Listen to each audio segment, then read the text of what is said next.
Good morning and welcome to Sonoma Strong Healing Fair's online event. I am Diana Borges, one of the co-founders of Sonoma Strong Healing Fairs, along with Sherry Petrioli.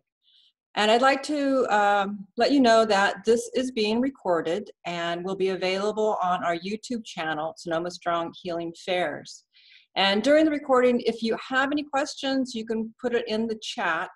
And if you're on the computer to do that, you just go down to the bottom of your screen, click the little chat icon, and then over to the right, you can type in questions, comments. And after the recording, it will be open for discussions if you want to stay on and do that. So this is our first online event, but we have held 3 in-person events, the first one being in 2017 when the wildfires came through Sonoma County and our surrounding area. Sherry and myself are in Sonoma County, which is in California. So I would like to share with you our contact information. On the screen, you can see our mission statement, and our website is sonomastronghealingfair.com. If you would like to contact Sherry or myself, email us at info@sonomastronghealingfair.com. We have a Facebook page, Sonoma Strong Healing Fair. And as I said, we have our YouTube channel, Sonoma Strong Healing Fairs, which all of these replays for this online event are being posted and can be accessed easily through our website. So all of April, we have been hosting a speaker either at 8:30 in the morning or 7 o'clock at night, and that's Pacific Daylight Time. And today, this morning, we are honored to host Dr. Thorton Streeter. Thornton is a renowned person in the field of bioimaging and research. He is also the co-developer of the Biofield Viewer, and he is the founder and developer and director of the Center for Biofield Sciences. Welcome, Thornton, and I turn it over to you now. Well, that's very kind of you. And I'm unmuted, so you can hear me. Well, yes, I mean, I think it's such an interesting time for us to be communicating like this, because this is the new normal. And I think that what we can do as pioneers in the different fields of healthcare is provide as much kind of relevant information to help people and support people right now. So I think that's what I'm going to be doing most of my 30-odd minutes that I'm going to be speaking with you today.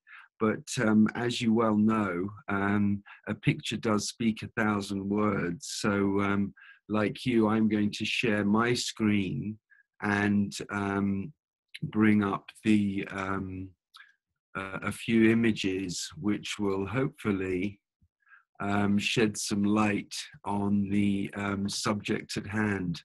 So can you see that slide, all of you, all right? Great, okay. Well, my passion really is about preventative screening. And it is interesting that the technology you mentioned that we developed can be used online, so that if I wanted to, I could take an image of each of you and then process those images so we could see the chakras and the meridians and the layers of the biofield, which have normally been the purview of clairvoyance, but are now in this digital age, you know, we're able to make this available.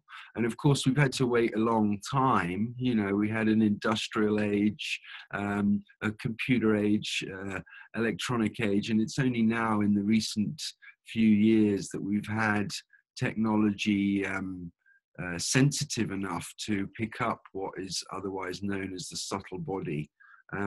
You can see some of the organizations that I work with, but it's the image on the top right of your screen, the Energy Medicine Exchange, which I'd like to draw your attention to.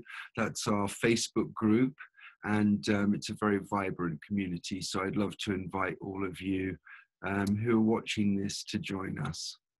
We're talking about the human atmosphere when we address biofield science, and the integrity of one's biofield pretty much is the main factor of well-being. It's been the missing link in healthcare for the last 70, 100 years. And it's partly because of this that we don't see research being done into all these fantastic aspects of science in modern universities, and they're playing catch up at the moment. But, you know, from my early days, I was always fascinated that when I visited a museum, we saw all these phenomenal features, anatomical features around individuals in art forms, but not in the medical records. And that's a kind of a separation which we really need to be working on fixing. But these anatomical features are quite uniform. You know, we see the halo around the Buddha's head in wood, in stone, on paper, and in metal, but the dimensions of the different features seem to be quite uniform. And of course, that's very interesting for scientists. Now, my speciality has been imaging, and here we see a picture of an orange, and it allows us to, you know, see how with modern medical devices, the two images in the middle, we get to peer inside the body.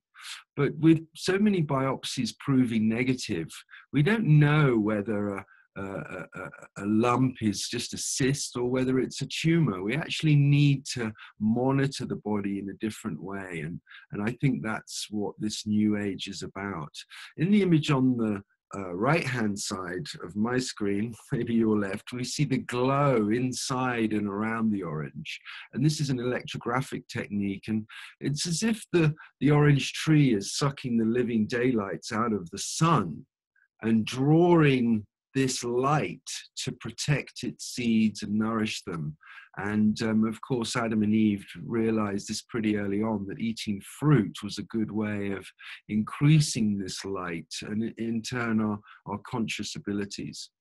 But how we prepare food is very important. Here we see that same electrographic process, but just by microwaving an apple for 30 seconds, obviously not something you would normally do, but we do microwave our food, we can see how it depletes that core energy, which is actually what nourishes us. I often say, you know, we're like a polo mint. I think in America we call them lifesavers. You know, we exist around a hole. I mean, we've all chased a puppy around that's eaten a sponge and seen little green spongy bits. So, you know, we're putting food inside our mouth. And in the same way the tree is sucking the living daylights out of the sun to create nourishment for its seeds, we also suck the living daylights out of our food. And that's why we go to the bathroom. You know, we're not like a train that after a long journey, a whole carriage becomes just a bucket of ash. You know, we put food in our mouth and it comes back out. And it's what we're drawing from it that actually we haven't really well understood. And it's very much a part of this missing link that I was speaking about. But when we visualize the human energy, we realize that it's basically plasma, bioplasma. It's the fourth state of matter. And I think it's so simple and so fundamental that as we've now developed these technologies that can image and reveal the plasma, we must now journey into what that information tells us. And in this particular slide, you can see that the light is shining out of the grooves of the fingertip. And that's why, say, a palm reader can read the story of your life or your lives, because the plasma is revealing the skeleton of the soul rather than the skeletal system designed for roaming around on this particular planet. Now, in terms of plasma tools, many of us have understood that various natural tools on the ground are available to us to focus and harmonize and do, you know, precision healing. In this case, we see a picture of a quartz crystal, but also a new style kind of plasma generator, which is popular in the acupuncture community. So, you know, I spoke earlier about maps and the commonality in images of the biofield. And I think there are so many different resources, the treasure chest that is Vedic science. And I'll give you an example. Here we see the chakras down the center of the body. And each chakra has a certain number of petals. Now, in the olden days, they didn't have oscilloscopes like we do, but they were able to communicate that each chakra was responsible for a different frequency by the number of petals. And that's just handed down through the ages, so that as scientists setting out to measure these things, we can take their lead and their advice.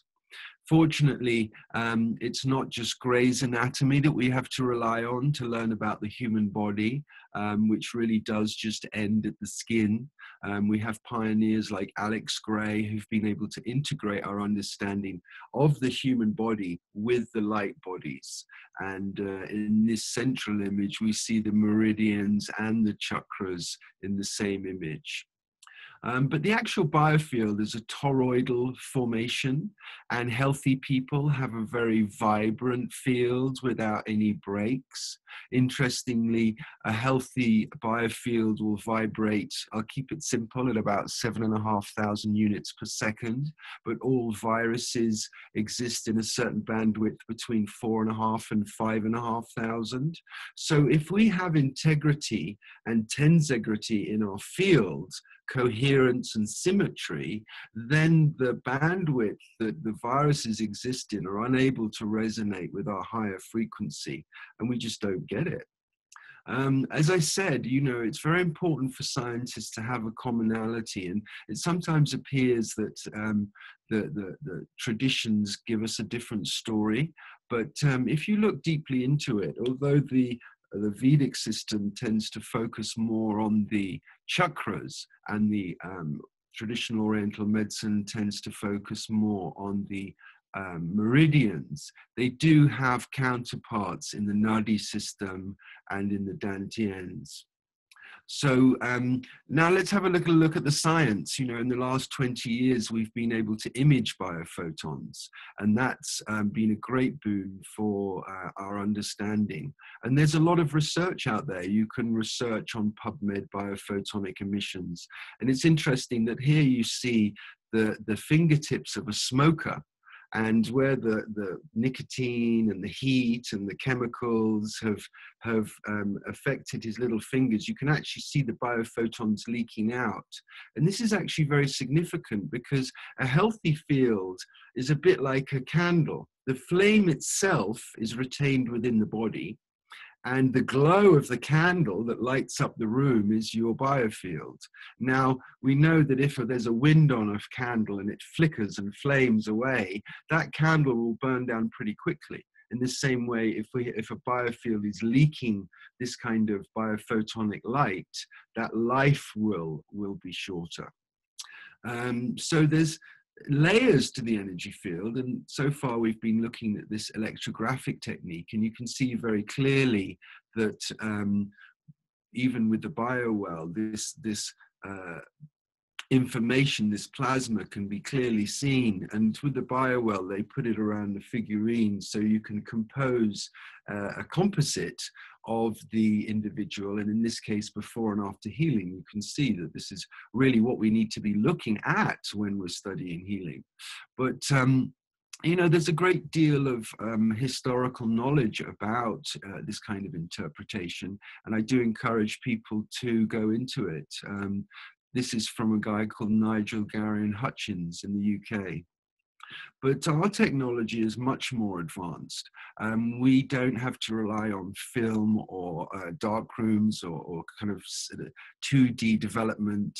We can actually show the meridians live in 3D. And when you're looking at somebody, like in this case, a lady's legs, you can actually see the congestion in the knees in very specific spots. Now, this is fascinating for someone who's been to God knows how many doctors who've told them there's nothing wrong with them, but in fact, they come and see this, and very clearly we can identify the exact sites of pain. And in a segue, one of the most fundamental things from our understanding of 30 years of doing research is there's a kind of sense of stepping stones. And if someone's not grounded, the other healing process is delayed. So I do encourage people, especially those of us who are locked down, to even, you know, wherever possible, to get and spend your 15 minutes barefoot on the grass for to harmonize this grounding. But I've got some more slides about grounding further on. Yes, I mean, this is a completely different image because our program, the Biofield Viewer system, has different templates and different programs within it. So in this case, we dwell and focus on the chakras. And you can see very clearly the heart chakra is quite tight and dark. The solar plexus beneath it is wide open and trying to kind of energize it. But in doing so, the solar plexus has gone and got congested. And these are all the pre-symptomatic stages that the body is going through before we have physical symptoms. But at around this stage, there perhaps could be physical symptoms. So it is interesting that we can effectively prepone the diagnostic process because we've got all this information long before there'd be any markers in the blood or any other kind of assessment, pick anything up. Now, when we take our system into video mode, I'm just going to forward this a little bit. You can see there's a healer working on a young lady here. And you can see she's actually got quite a nice brow chakra and halo around her head. There's a bit of congestion in her midriff. But there does seem to be quite a lot of congestion around her throat. And that's where the healer is intuitively working. But I'm just going to forward it a bit because this is quite a big video. I'm going to get to a point where the client yawns, okay, which is coming up soon. Okay, there it is. Okay, I'm going to go back and I'm going to just play the video. Maybe try and turn the sound down. And suddenly you see she lights up.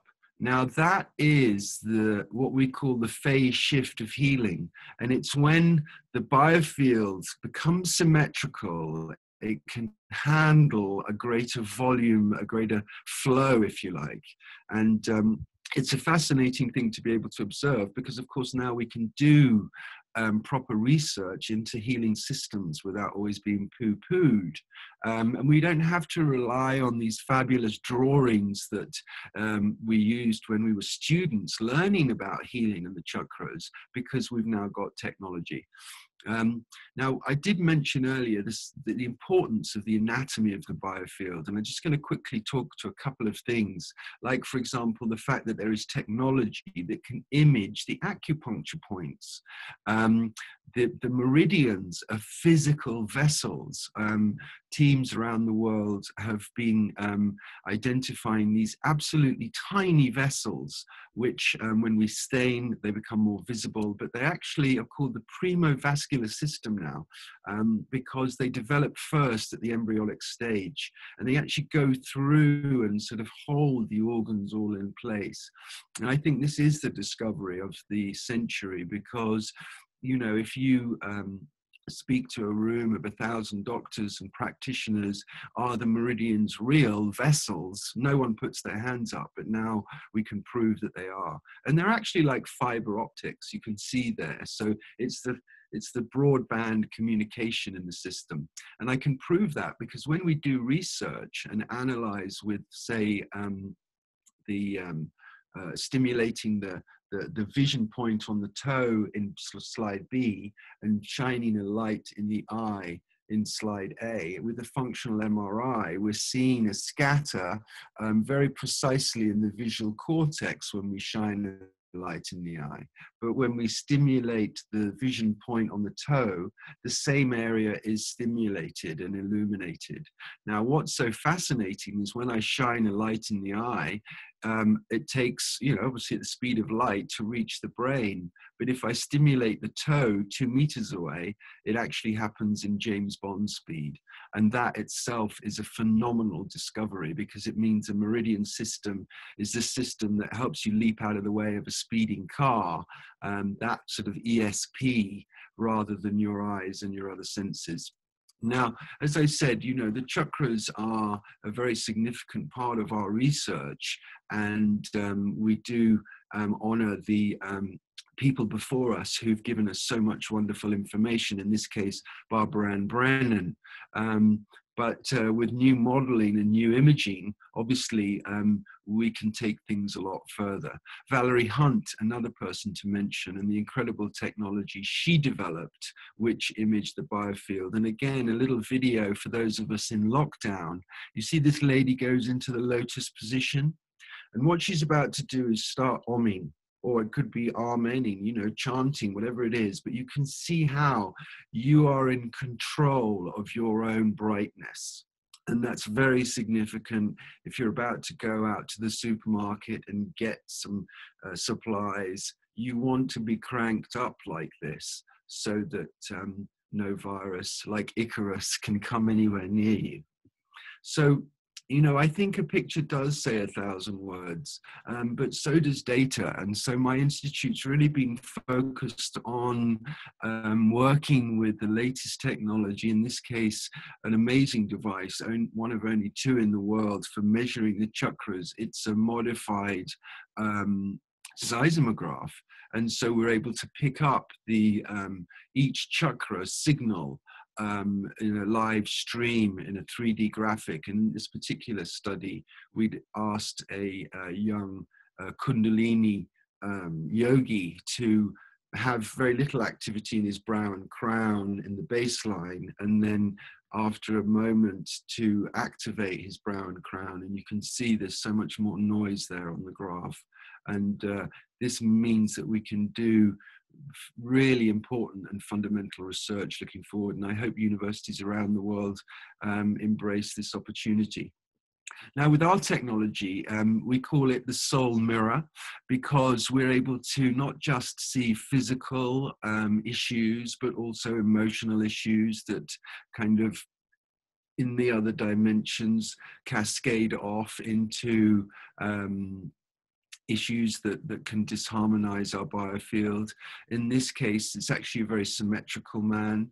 The modern effects of things like hair dye show up, and you can see that he's got some dental issues in the right-hand side of his jaw.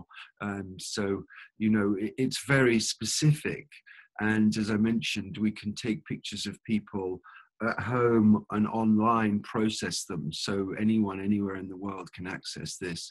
And as I said, with Biofield Viewer, we speak more to the systems of the body. So in this case, I'd be speaking to this fellow about digestion, maybe muscular pain in his lower back, some kind of congestion in his ankle, his left ankle.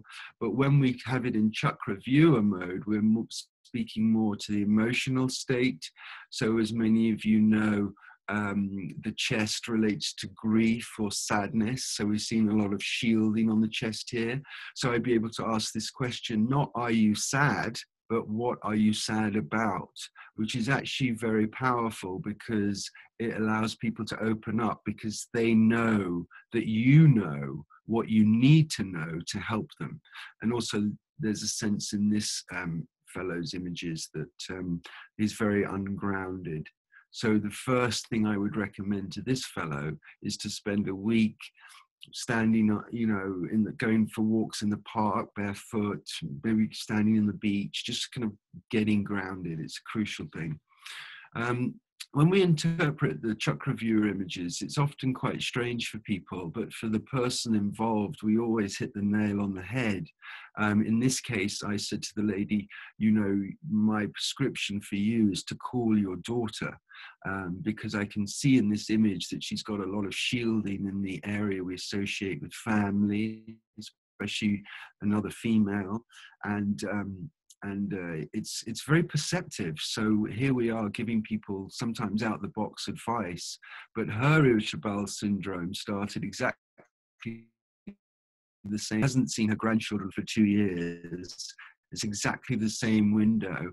And as I showed her in her biofield, the story is not so much about digestion, but about these unresolved issues with family. And I'm glad to say that when you give people the right advice, that they can do the right thing. Now, everybody starts somewhere with well-being, and I've got a couple of images here just to give you an insight into what 6 weeks of focused intent can do, whether it's learning Reiki or practicing pranic healing or any other kind of energy medicine. In this case, we studied body talk in Denver with a fascinating group of women who run a brilliant kind of facility for the local community. And they took everyone on a journey, and you can see this young lady with so much congestion over her chakras. After just 6 weeks, and same here, a lot of congestion over the heart chakra and all the way down through the navel and solar plexus region. Very intuitive, psychic lady, but holding it all in. And then when encouraged and empowered, you can see the transformation. So we niggles, a little dental issue, a little shoulder issue, things that we can deal with easily. But as we know, people are carrying around quite a lot of trauma and patterns that aren't really serving them. And so when we see an image like this, and we can see a fellow's not really communicating and he's not really speaking his truth, and he's, you know, we can help him directly. And that's why I call it the soul mirror. And like I said, I encourage all of you to get one because it's very accessible. And of course, some people who've got sort of chronic issues, maybe cancers or such like, you know, they may be walking unaware. So it is important to be able to bring them into the fold and give them the health choice, and see them get back to optimization. And, you know, congruence, it's just so important. Most of the different healing modalities all speak to the same thing. So the anatomy of the emotions is now in play for practitioners. And with devices like the Biofield Viewer, we can see where those issues are. And it's a bit like a plasma spider's web. And, you know, these traumas are like flies that we've tangled up, and they obscure our view. And we need to digest all this stuff. We need to process it. And I'm happy to say that the energy medicine community is doing a fantastic job worldwide of providing this kind of precision healing that we can offer. I also corroborate my technology with thermal imaging, and I mean, it's a barefaced shot, this one, but it is fascinating that we have technology that can identify breast cancer 6 years before a mammogram, but it's still not widely recognized or used because of politics and business. Medical thermal imaging, I think, should be in every corner.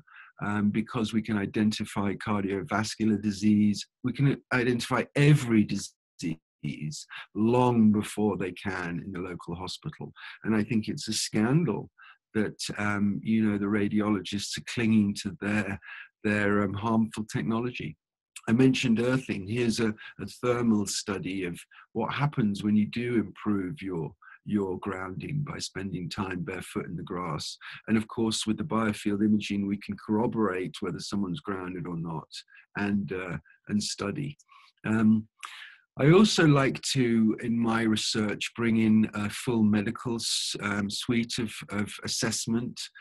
This is our latest technology called the multi-scan. It's a stand-on device. It's equivalent of about $15,000 of invasive investigation in a hospital that you get in 7 minutes, non-invasively. And it creates a sort of 3D hologram of all your internal organs and their functionality.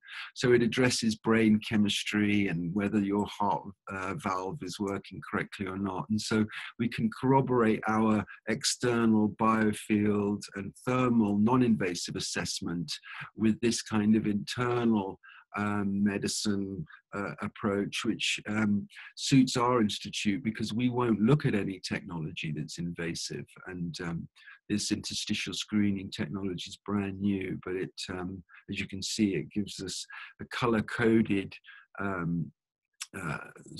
image of each person. In this case, you can see whether the brain, the red points on the brain, and seems to be the prostate. And this, no, it's a lady. Excuse me.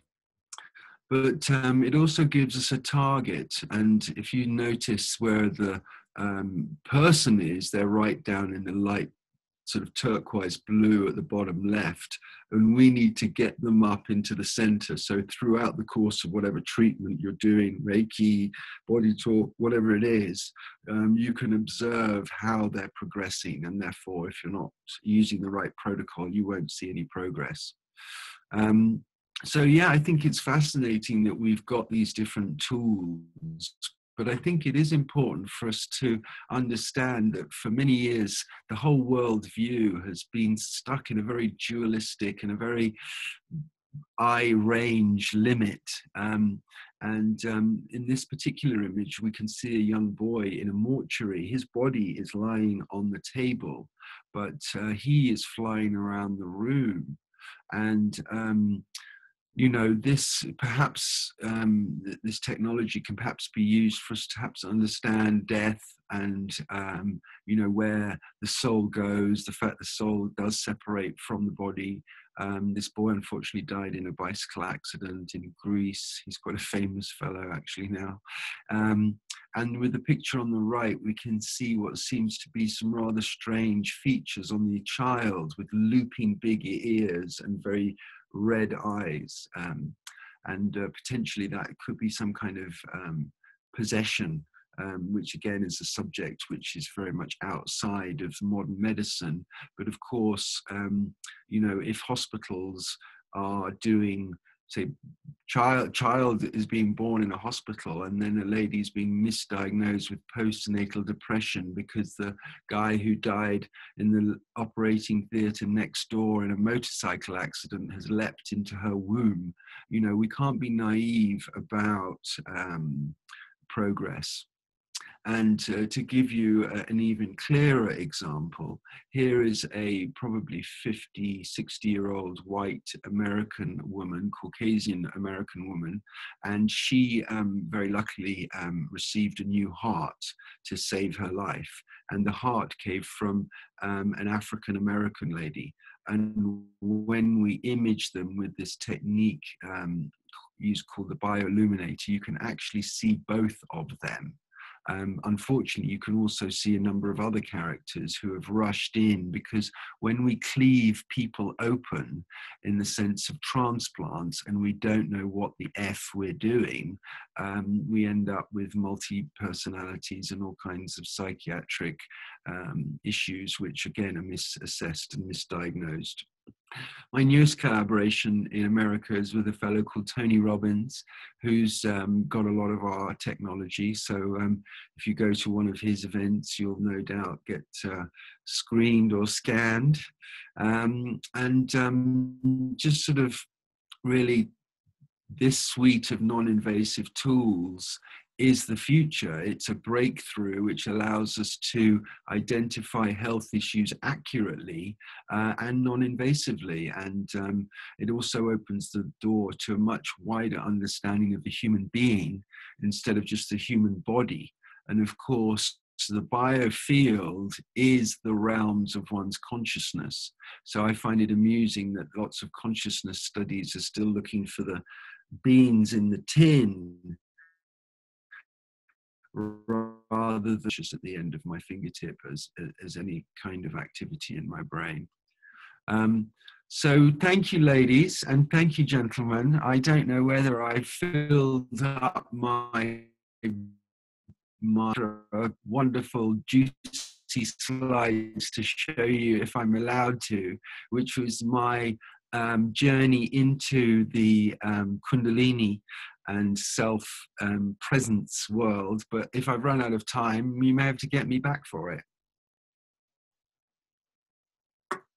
You have some time.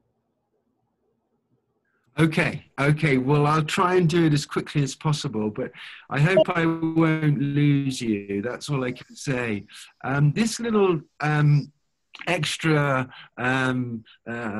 dessert from my lecture is basically my understanding of what it means to be present and what you need if you want to be a healer.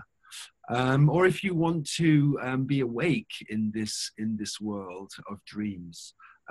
So I'm comparing each dimension to a chakra.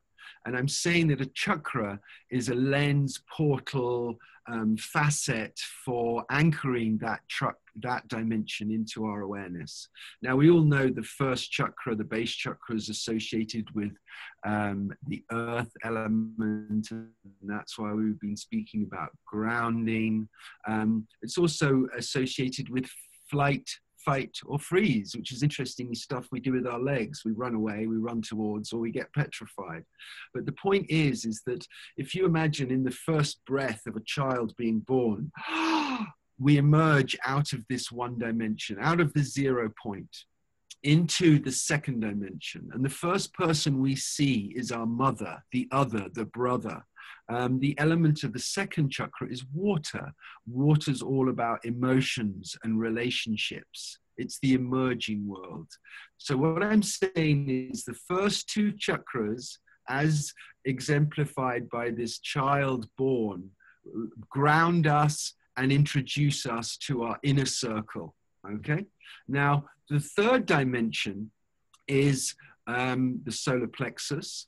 It's interestingly where we start looking in the mirror and recognizing ourselves. I mean, we've all seen a bird tapping away, not realizing that it's itself, or a very small child looking behind a mirror. But the point is that the lower 3 chakras are the gyroscopic plasma jets to help us navigate this space. 1, 2, 3 dimensions. So the child is aware of itself. In chakra 2, it's just aware of the other. In chakra 1, it's just potential. So as we manifest and understand and integrate what these lower 3 chakras do for us, so we grow up.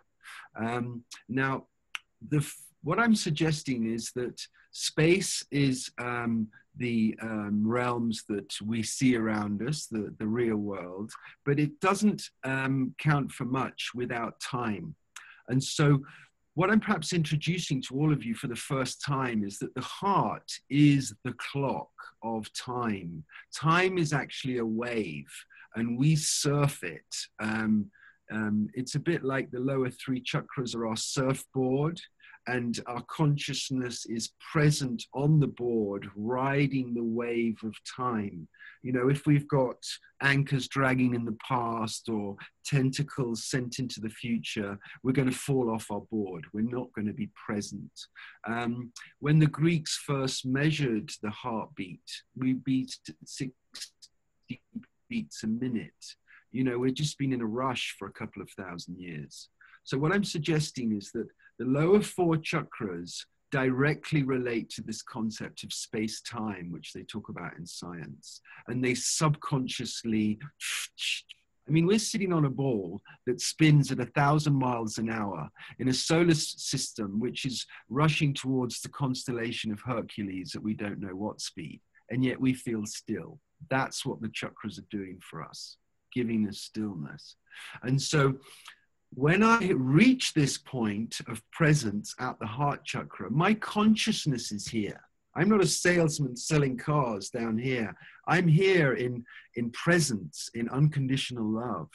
And in order to access what I call the sports gearbox, the dimensions beyond space and time, we need to be riding our board and present. So what are these 3 extra gears? Divine communication or understanding, intuition, perception, and of course this gracious crown connection, which can be as thin as a silver thread, or it can be as wide as a fireman's pipe, depending on other factors. So let's just look at those 3 chakras. The 5th dimension relates to the throat and ether and communication. The 6th dimension relates to insight, intuition, and the psychic world.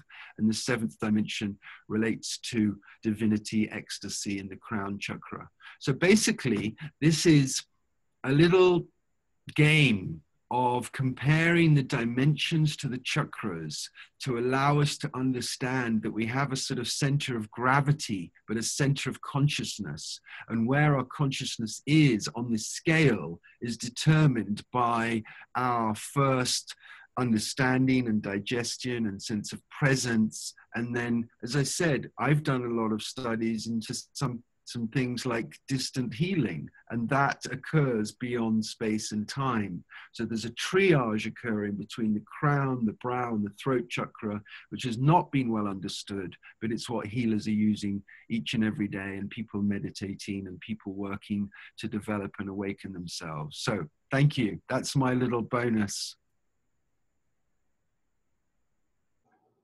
That was great. Okay. Trying to find the stop share. There we go. Great. Well, I hope you enjoyed it. I hope I didn't take up too much of your lovely time. I'm about to go and finish off building my shed and plead with the American customs to let me stay for a few more days. Well, that was wonderful. Yeah. Thank you, Thornton. I could listen to you for hours. I love that. And I know our audience is gonna absolutely just be thrilled to hear this. And how can people get a hold of you? A website or something? If you could put that in the chat box so people can get a hold of you. Sure. Well, I will say it out loud as well, because biofieldviewer.com is a way to get the Biofield Viewer. Biofieldsciences.com is to look at all of our research. And of course, I do have one of those silly names which isn't oft repeated. So if you just Google me, you'll probably find ways to get hold of me and communicate. But I do encourage people to join the Energy Medicine Exchange on Facebook. It's a thriving community of practitioners. Okay. Someone's asked where are the clinics in the chat, haven't they? We do have practitioners all over the world. So if someone emails me, thornton.streeter@gmail.com, I'll definitely introduce you to your local practitioner. Okay. All right. Again, thank you so much, Thornton, for being with us, and thank you everybody for joining. My name is Sherry Pedrioli, and I am the founder of Holistic Choices Incorporated and the co-founder of Sonoma Strong Healing Fair. Sonoma Strong Healing Fair and Holistic Choices are nonprofit organizations that continue to bring to our communities worldwide, hopefully soon, free education around the alternative and holistic healthcare. So whether it be with healing fairs that are in person or virtual such as this, chapters in our compilation books, referral directories, we're bringing these choices to you, and we're hoping that you take a look. It's important to look at what choices we do have before making any life-changing decisions. So if you want more information about Sonoma Strong Healing Fair or Holistic Choices, please visit our website, sonomahealingfair.com, or choicesbookseries.com. It is because of your donations that allow us to continue to do all of these free educational events for our communities. So again, thank you. And I'm going to share my screen real quick. Again, it's our mission and our contact information if you need that. SonomaStrongHealingFair.com if you need to reach myself or Diana, info@SonomaStrongHealingFair.com, or our Facebook pages. And real quick about tonight, we have 2 presenters today. So Thornton, again, that was wonderful. And tonight we have Dr. Michelle Dexter, who's going to be talking about releasing the body's secrets, the cranial acupressure. And then tomorrow morning is a Q&A. So I just want to thank everybody for being here, and I hope to talk with you after we stop the recording. All right, have a great day, everybody.